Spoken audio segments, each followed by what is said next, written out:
Mga Salmong 63. O Diyos, ikaw ang akong Diyos, ug nangandoy ako kanimo.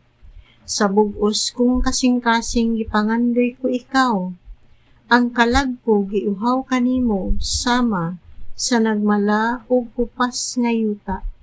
Busa pakit-a ako kanimo diha sa imong templo. O pasud-unga ako sa imong gahom ug himaya. Ang imong gugma nga walay paglubad, mas bililhon pa kay sa kinabuhi. Busa daygon ko ikaw. Pasalamatan ko ikaw samtang ako buhi pa, ug ibayaw ko ang akong mga kamot nganha kanimo samtang magampo ako. Magkumbira ang akong kalag ug matagbaw sa hingpit. Ug mag-awit ako nga malipayon sa pagdayeg kanimo.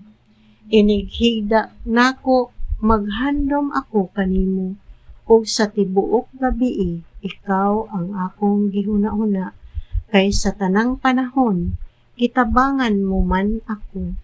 Sa landong sa imong mga pako mag-awit ako nga malipayon.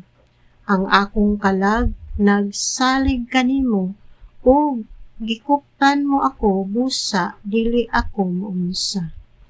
Apan ang buot mo patay kanako, mahiadto sa kahiladman sa kalibutan.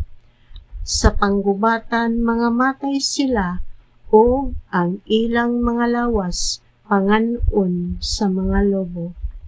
Magmaya ang hari diha sa Dios.